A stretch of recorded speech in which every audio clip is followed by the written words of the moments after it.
Nurse, nasa ng pasyente? Siguro po, Dok, nasa sementeryo na, nalibing na po. Siyempre, andun sa higaan, nakahiga. Gusto mo sampalin kita? Teka, yan yung nambubuli sa akin ng high school, Sinabihan pa ako niya na mamamatay daw ako kapag hindi ako nakapag-jowa ng nakamalit haircut. Ay, we, so ano, Dok, ang nangyari? Siyempre, sinapak ko, tapos nagsumbong sa nanay niyang panot. Di ginalitan ka, Dok, ng nanay. Hindi, minahal pa ako ng nanay niya. Siyempre, ginalitan ako, ikaw ba naman ang sapakin ng anak?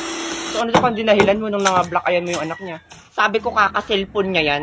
Huhulaan ko, Dok. Naniwala yung nanay, paano mo nalaman? Sabog ka, Dok. Kakasabi ko lang hinulaan ko, diba? Abay, tigil-tigil ang pagsingot ng bulok na medyas. Gusto mo saksakin kita ng ballpen? By the way, ano ba sakit niyan? May taning na po ang buhay niya, Dok. Meron po siyang cancer, stage 54. Hala, grabe, totoo? Opo, Dok. Di ba binuli ka niyan dati? Party-party na ba, Dok? Karma niya na yan? Anak ka ba ni Satanas? Siyempre, malay natin, nagbago na yung tao. Aray!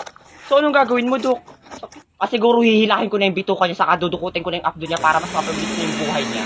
Siyempre, dadamayan ko, kawawa naman yung tao Sus, plastic. Tumahimik ka nga dyan. Oy, Rico, diba? Ako yung kaklase mo dati, si Stitch. Ay, tanda kita. Ikaw yung binubuli ko dati kasi amoy bulok na bagang yung hininga mo. Nasa tatandaan ko pa dati, tumae ka pa sa shirt.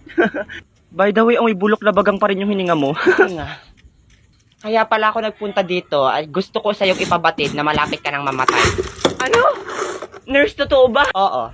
R.I.P. that Rico.